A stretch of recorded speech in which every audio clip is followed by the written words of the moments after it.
You may ask, do I really have to brine my chicken? No, you don't. It is a wonderful way to season the chicken thoroughly. Give it that wonderful flavor. Again, you want to have it in the brine. This is a 10% salt solution, so you want to have it in the brine so for enough period of time that salt and the other flavors that we have in here, which is a little bit of honey, of course, some thyme, some lemon, some bay leaf, some parsley, some peppercorns. We want to have enough time for those flavors that are in the brine, as well as our salt, to actually penetrate the skin of the chicken, penetrate the flesh of the chicken. Remember, it's brining inside and out. Now, I know some people like to put herbs and lemons and things inside their chicken, but because we brined it, you don't have to. All right. So there's our chicken. One of the challenges in roasting any bird is the amount of time it takes to cook legs as opposed to breast.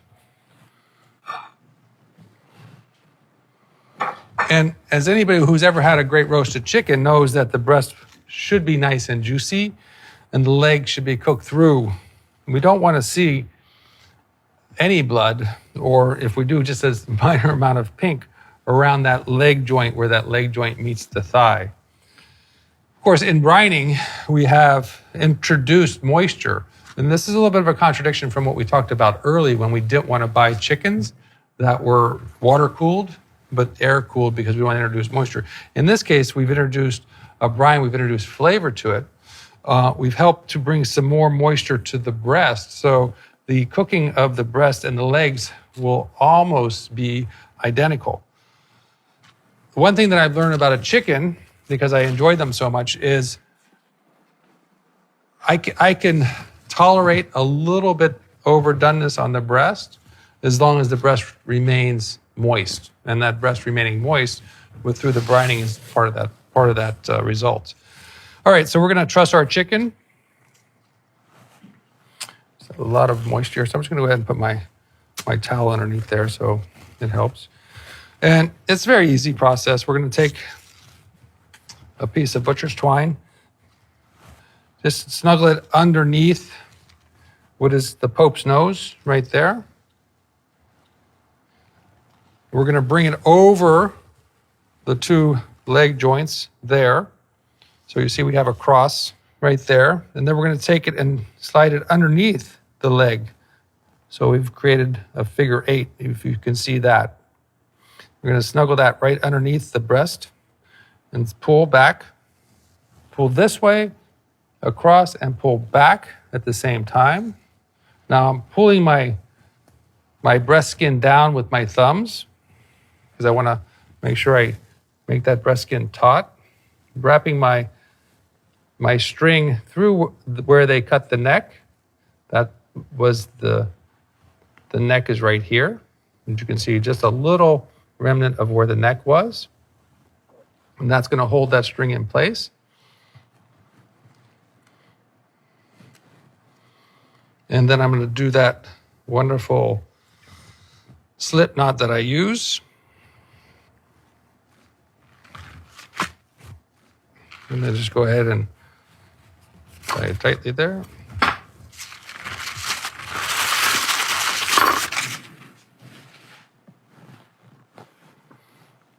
There we have our trussed, brined 2.5, 3 pound roasting chicken. And then we're going to go ahead and put that in our refrigerator for at least 2 days, possibly 3.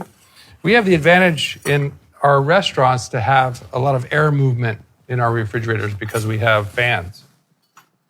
And we actually add fans to our walk-ins as well so that we can increase the velocity of air that goes around our chickens.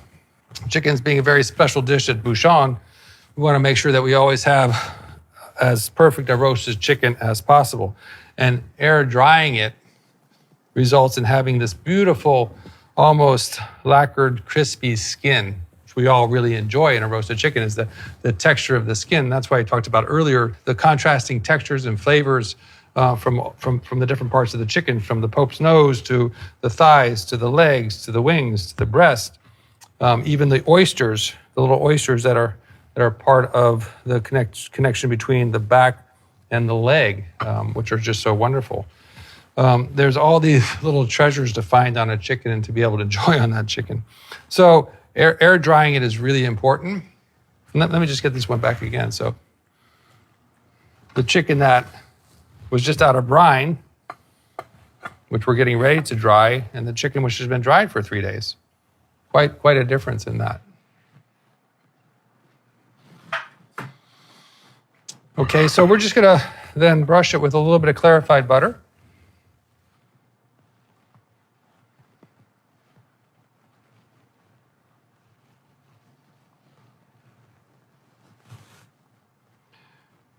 That fat's gonna help crisp up that skin a little bit, but it's also gonna help us season it, so with our salt. So the salt's gonna actually adhere to the fat, or in this case, the butter that's on the chicken. Can you use oil? Certainly. You can use vegetable oil. Okay. We have our oven preheated to 475 degrees. We want to really get that intense heat on the chicken, so it really starts to crisp up that skin. And then we'll turn down the heat after 15 or 20 minutes to about 375 and finish the roasting process. And you see how that, one of my favorite parts about this is that as that salt bakes onto that skin, and that first bite of that salty skin is just so wonderful. And there we have our, what I like to call a one-pot meal.